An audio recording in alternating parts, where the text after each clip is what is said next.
Good evening, everyone. Thank you again for joining us. We are so happy to have you with us tonight for part 2 of our general preparedness workshop series, and this one will be on home fire. And my name is Michelle Wilson, and I am the Neighborhood Training and Development Program Manager and with Community Engagement. And so we are, again, happy to have you. And tonight, once again, we are joined by Eliza, and I will let you say your last name because I will get it wrong. So what is it? Okay, Gebert. see, I would have got it wrong. That's okay. But Eliza is a disaster program manager with our local American Red Cross, and she serves counties in both North and South Carolina. So again, you're here for our home fire workshop tonight. And this presentation is being recorded, and so it will be made available on our training on demand site. If you were not with us about 2 weeks ago for our general preparedness workshop, that one is currently available on our website. So I encourage you all to go and check that out as well. As we were talking right before we started, you do have the option to ask questions. You can ask questions in the chat. You can also use the Q&A feature that's should be on the bottom of your screen. And you can also raise your hand to ask questions, and I can bring you up, and you can come off mute and you can go ahead and ask your questions verbally. So let me see, is there anything else? Oh, and we have one more workshop in this series, and that will be on November 4th, and that one will be on winter storm safety. And so we encourage you all to go ahead and register for that if you haven't done so already, and we would love to have you join us for that workshop as well. So now I will turn it over to Eliza.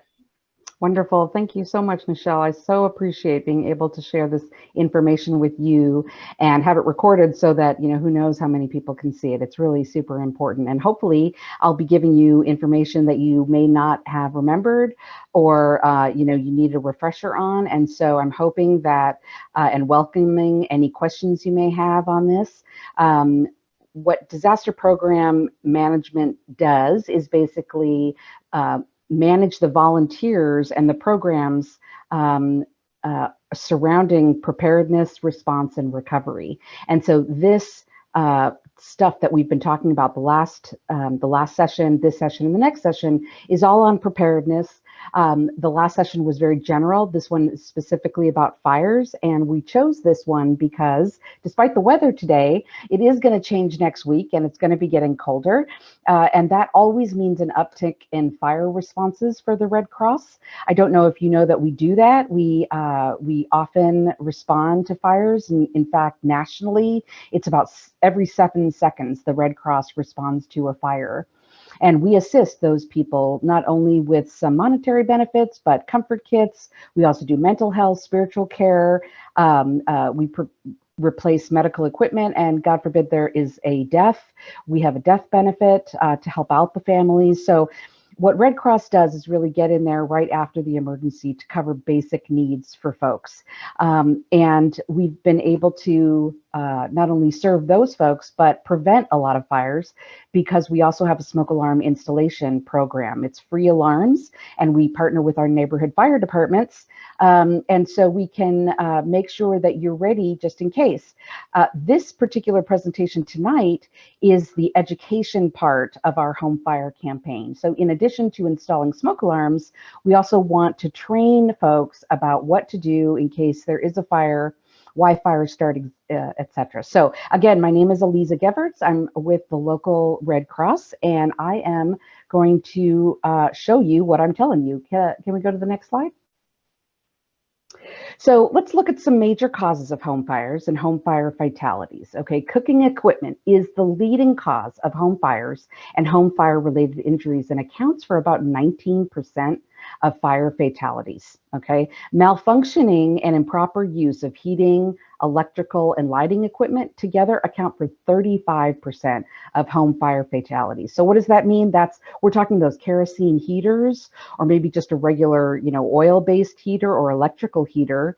It could be connected on more than one extension cord in an overpowered circuit. It could have, your heater could have a pile of laundry clothes on it, or perhaps curtains are too close to it. So that accounts for 35% of home fire fatalities. only 5% of home fires are started by smoking materials, but this is the saddest one of them all. In fact, one of our best volunteers, who is a responder to this date, actually had a home fire that started when her adult son fell asleep smoking a cigarette while playing a video game. And she lost all of her pets, I think 4 different pets. Her entire house was leveled to the ground.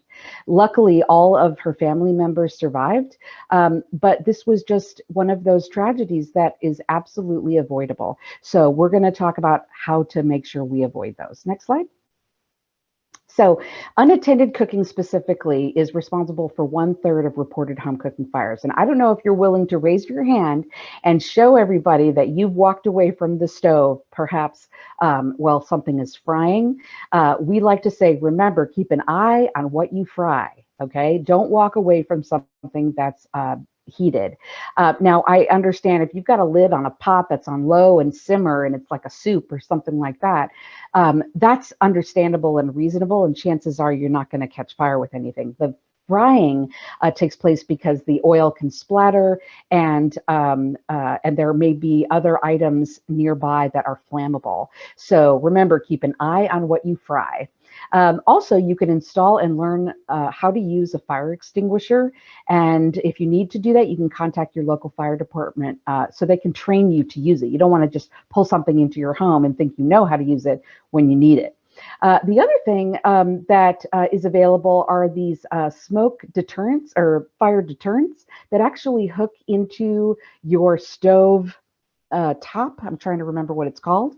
But they're these little cans that sort of magnetize, and they are fire retardants is what it's called. So you can look on the web for some of those. All right, next slide.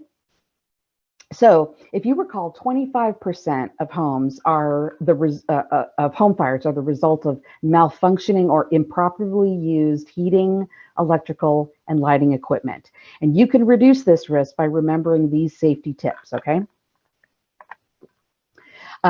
More than half of the deaths resulting from home fires are caused by heating equipment that's too close to things that burn. So make sure anything that could catch fire, such as furniture, curtains, dish towels, or clothing, is at least 3 feet away from any heat source.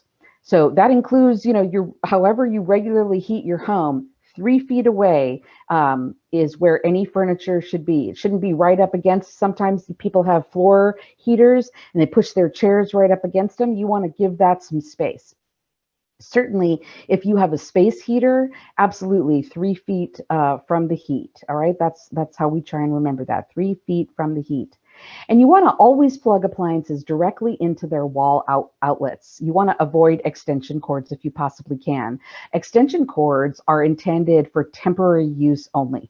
If necessary, you want to have a qualified electrician to add more outlets in your home to reduce the use of extension cords. All right. And then you want to avoid overloading outlets or extension cords by not plugging in multiple power strips or extension cords with several items attached to them into the same outlet. And this is certainly true for high voltage or high wattage appliances.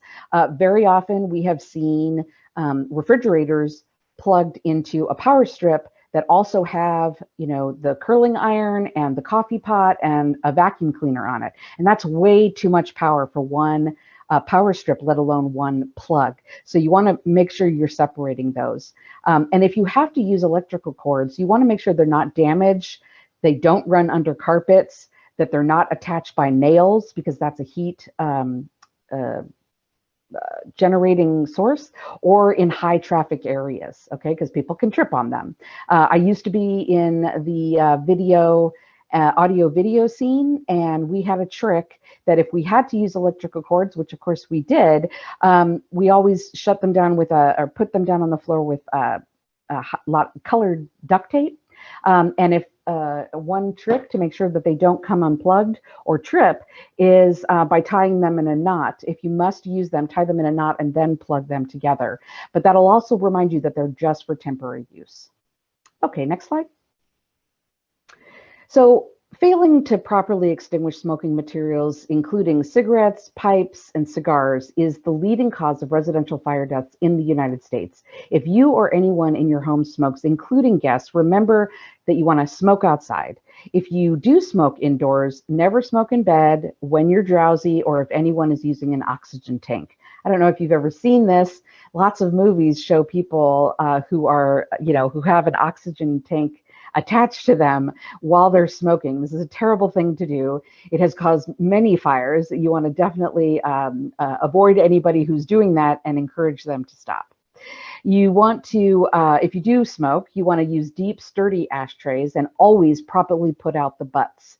You don't want it smoking and embering when you're not looking at it. And it's always good to douse with water before disposing of them. And then finally, you want to keep matches and lighters out of children's reach. I know this may sound silly because, of course, you know that, but the truth is that kids get into all kinds of things. In fact, a childhood friend of mine, her brother passed away on a hillside playing with a match, and he lost his life at the age of 10. So these are the kinds of things you want to just make sure that they're not only out of reach, but they're also preferably in a locked cabinet or container where they're also out of sight. And if you vape, I know that a lot of people are doing that these days, you want to never leave it charging overnight or unattended, and always use the charger that it came with. And of course, you want to replace batteries that are wet or damaged. I'm giving you a lot of information, and I want to just do a pulse check to make sure that if anybody has any questions or comments, that you're free to raise your hand, and Nichelle will find a way to get you off a mic and ask your questions. Otherwise, I'll move on. Just want to make sure I remember that y'all are out there. No questions? Okay. All right, next slide then, please. So now that we've talked about safety tips for reducing the risk of home fires, I want to remind you about the importance of working smoke alarms. Did you know that research conducted by the National Fire Protection Association shows that 3 out of every 5 home fire deaths happen in homes with either no smoke alarms or non-working smoke alarms? It's true. Not only that, but having a working smoke alarm cuts the risk of dying in a home by half. All right. So let's talk about that for a minute. When we do a smoke alarm installation, what we call a blitz in a neighborhood, it's hitting a whole lot of homes right in a row, concentrating on a neighborhood that may be high risk. Maybe the social vulnerability index is high, or perhaps there are folks who don't speak English as their first language and who may not have gotten this kind of education or materials before or provided to them. We want to make sure that we're going into elderly homes and homes with children. So when we do that, and we call it a blitz, it's all at once, we keep track of not only installing the alarms and how many we did, but we also check to see if those homes had any working smoke alarms. And unfortunately, what I have found in every single blitz that I have ever done, which is probably now in the dozens, is that over 50%, usually closer to 60 to 70% of homes do not have a working smoke alarm. Okay, so we're talking about an effort that is saving lives as we speak, right? So that's great. But also, we're going to be learning about, how fast it takes, how fast you can actually, that you actually have to escape from your home. And you realize how important it is to have a working smoke alarm that might wake you up. So when you put in your smoke alarms, you want to make sure that they're on every level of your home, that they're inside each bedroom and outside the sleeping area. So what that usually means in your home, whether it's a trailer or a mobile home or manufactured home or a stick built, doesn't matter. It goes inside the bedroom and then usually out in the hallway. And then for a lot of folks who might have elderly people living with them, or for your own comfort, or for whatever reason they have folks sleeping in the living room, you want to make sure that you're putting in a smoke alarm in the living room as well. So it's also highly recommended that these are interconnected. And so that's when you have a hardwired alarm system where they're all connected. And if you've ever had them, I have them in my house. And if one goes off, they all go off. So this is a good thing to work on. If you don't, battery operated are just fine. And the ones that we install have actually a 10-year lithium battery. No more of these 9-volt batteries that you have to replace every 6 months. This is a 10-year battery. It's a Kidde, Kidde smoke alarm. And these are the ones that we install for free in people's homes. So if you're interested, please let me know at the end of this and I'll make sure to take down your information. And then of course you want to test each alarm monthly using its test button. Now I know that's hard for a lot of people to do. You might want to, put it on the calendar with something else you do monthly. Maybe you're checking the oil in your car, or maybe you have a monthly class that you go to, or maybe you just have a really good calendaring system. You can remember to do this. But the other way is, that I wouldn't say fail safe, but we do push it, is the turn and test, right? So when you turn your clocks back, or forward, that's every 6 months, right? Every 6 months you turn your clock, you also test your smoke alarm. And then of course, if you've got one of these, you want to replace the smoke alarm every 10 years at the very most. This also includes hardwired units. So in other words, if you're living in a home that was built in the 1990s, excuse me, that was built with hardwired alarms, it's way past time to change those out. If you rent, you can contact your landlord. If you own, you can either buy them or you can chat with Red Cross, and we'll service you even if you're a renter. It doesn't matter. So the idea is to keep you safe.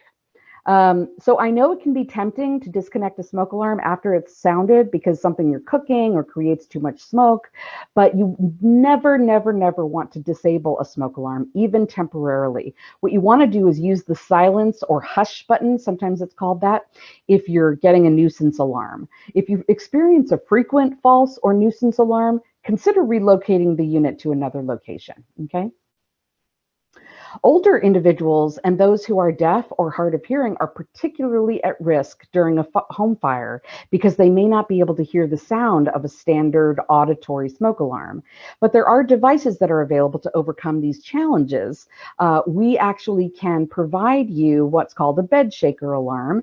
And what they do is they listen to the auditory scream of the smoke alarm, and it rattles a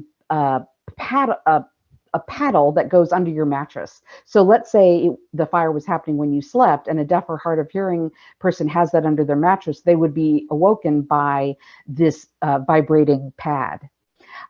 So those are available to you, and all you have to do is ask either your local fire department and or Red Cross, and we can provide them to you at, again, no cost. So additional resources for individuals with access or functional needs may be available through your community's Center for Independent Living. And to find a local Center for Independent Living, you can use the link ilru.org. They can, you put in what state you're in, and they can find you some assistance with that. All right, next slide. So you want to know what to do, right? Everyone in your household needs to know what to do when a smoke alarm sounds. That includes the adults, it includes the children, it includes the pets, it includes everybody who lives in your home. If a fire starts in your home, you may have less than 2 minutes to escape quickly. And for a lot of people, that's hard to imagine. Sometimes we actually, look at our clocks and set the timer, on your cell phone. Let's say you set the timer to 2 minutes and it really goes by pretty fast. You don't think that your entire home could burn. This is the situation right now. Most people have enormous amount of synthetic materials in their homes, much more than they used to have when they had stick-built homes with, things made of cotton, things made of wood. Now, very often, the synthetic materials I'm talking about can be, your carpet is very likely a synthetic material. Your curtains are probably very likely a synthetic material. Very often, tables, chairs, and recliners are made out of synthetic materials. So that's essentially oil, which is can cause the fire to happen more quickly. There's a video that has sometimes shown that I think is a little too graphic for most people, but it literally compares a new house to an old house, and the old house takes a lot longer to burn.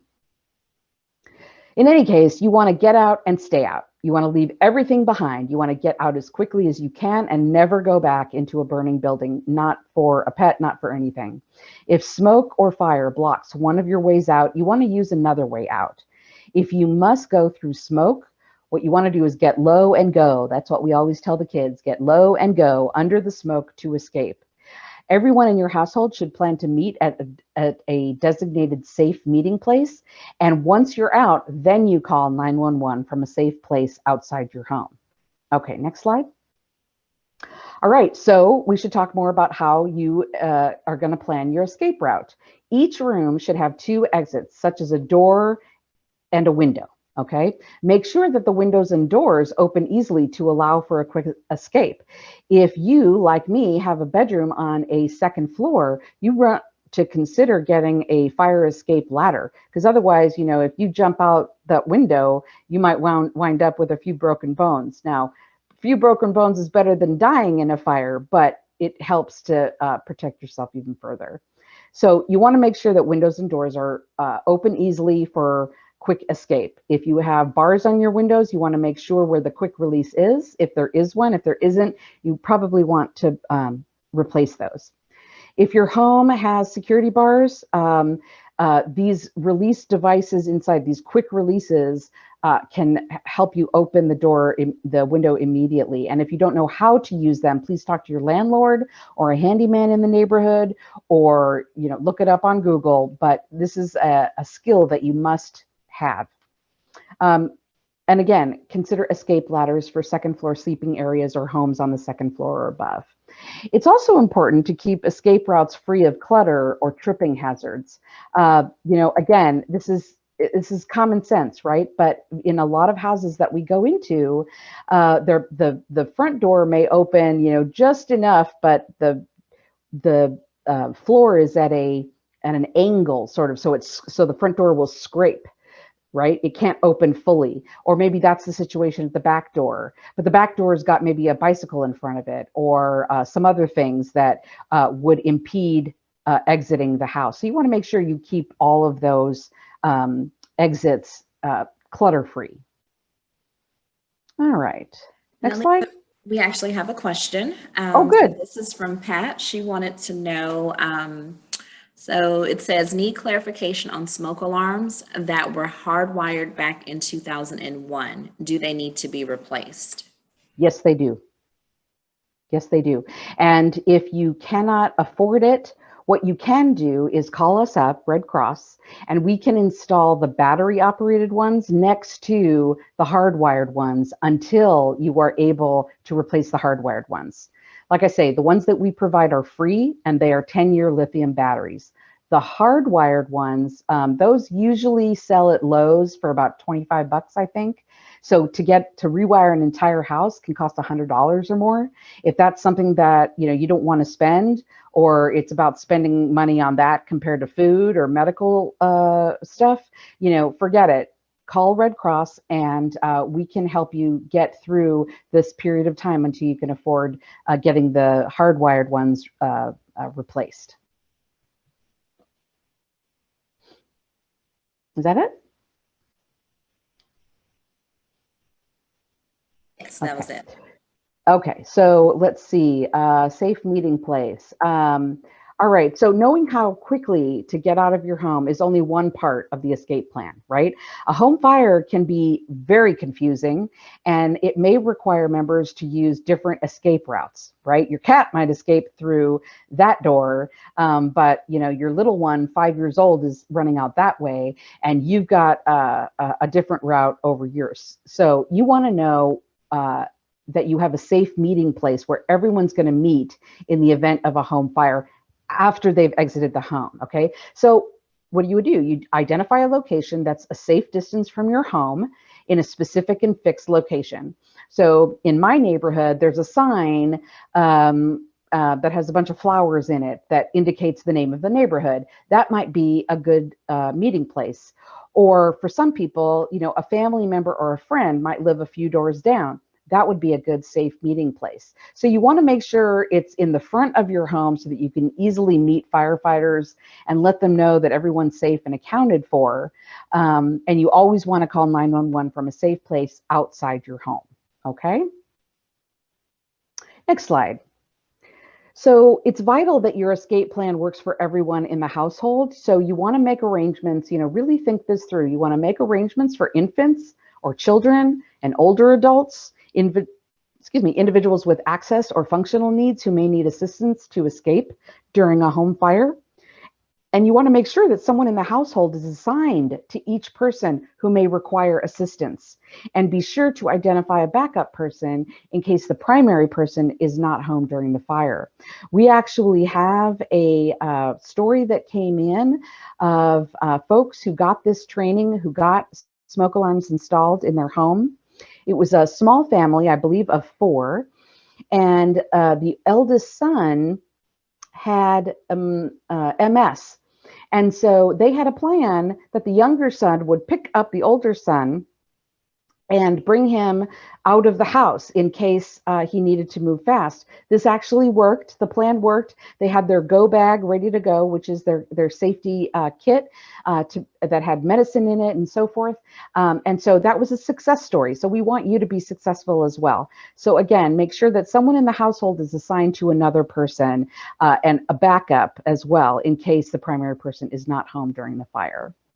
In the example on the slide, what you'll see here is the family has a 2-year-old son who's going to need help to evacuate.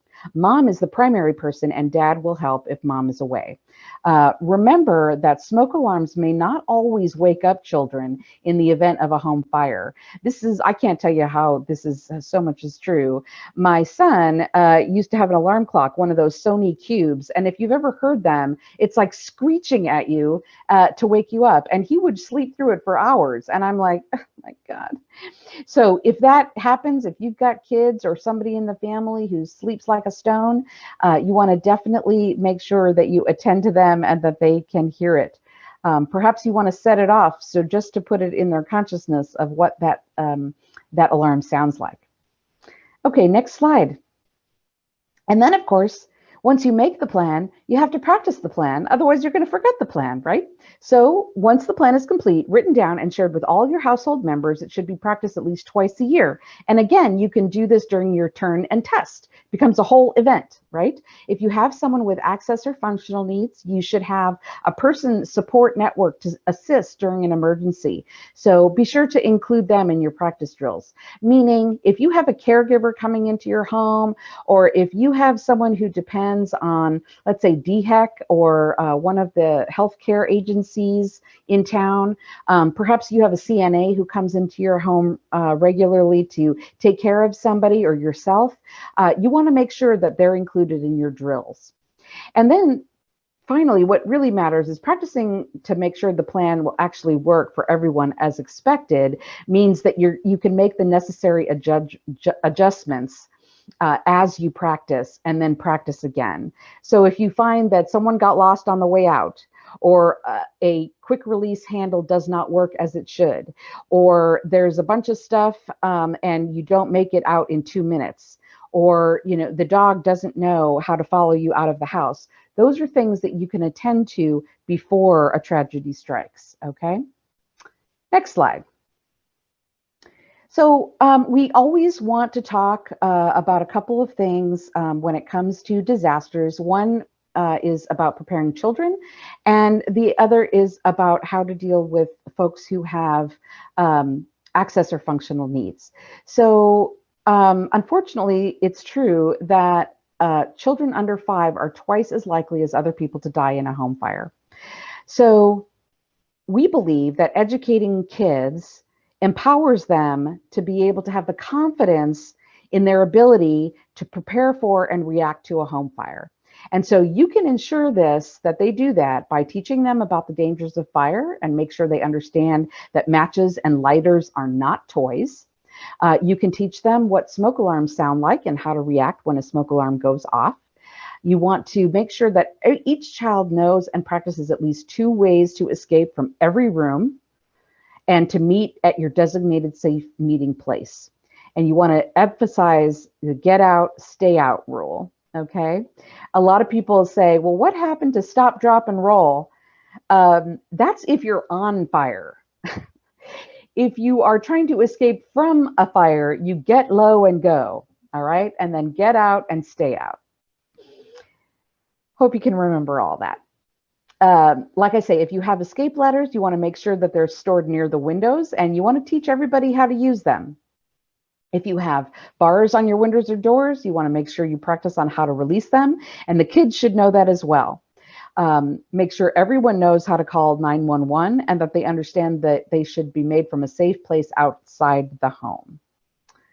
Okay, next slide.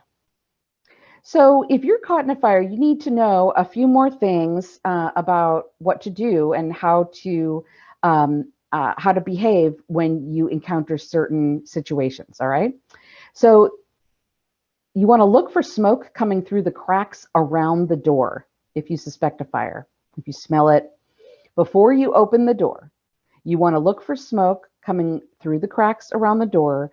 And before you open the door, you want to feel the door with the back of your hand. If it's hot, you want to leave the door closed and plan to use your second way out. What you don't want to do is put your hand on the door handle. Very often they are metal and they will burn you. So placing the back of your hand on the door is the way to go. If you open the door, and this is sort of an aside, but if you've ever watched, the fire movies or looked up anything about as trying to escape from a house, from a closed door situation, what you find is when you open the door, you're letting in more oxygen, and so you're actually adding to the fire. That's why you want to leave the door closed if at all possible. As a last resort, if you're unable to evacuate, what you want to do is seal your door by placing a cloth around any cracks or openings to keep the smoke out. You can do an even better suggestion is to wet that towel before you actually put it along the cracks of the door. You want to block all the air vents or close them shut. And of course, call 911. You want to tell them where you are and then signal for help at the window with a light colored cloth or maybe a flashlight. And again, you want to remember to practice this with everyone in your household. All right, next slide. So you've gotten a lot of information today, so let's review how you can keep the members of your household safe with a few easy steps, all right? Step 1, make a fire escape plan. You want to test your smoke alarms monthly. You want to be sure to practice your home fire escape plan at least twice a year. Remember, turn and test. And you want to do that with your entire household, okay? If you need further information, you can go to redcross.org, or I am always available to answer any questions. And I do believe, and Nichelle, correct me if I'm wrong, did I send you the PDF of the fire escape plan and the home fire safety tips at the last meeting? Because No. I can do that again. Okay, Yeah, I can do that again. And if you'd like to send it out to the participants here or, post it on your website, that's just fine. So I'd like to ask for any further questions. Otherwise, I thank you for your attention and I wish you all wellness in this year and the coming years. Any questions?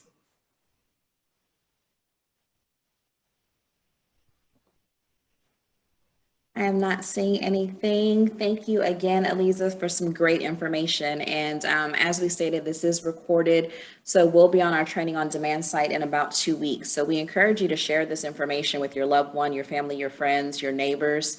It's great information. And as Lisa said, there's some really great services that are provided by the Red Cross that can assist you in keeping your family safe. So definitely reach out if you need that assistance. So once again, thank you all for joining us tonight and have a good evening. Thank you.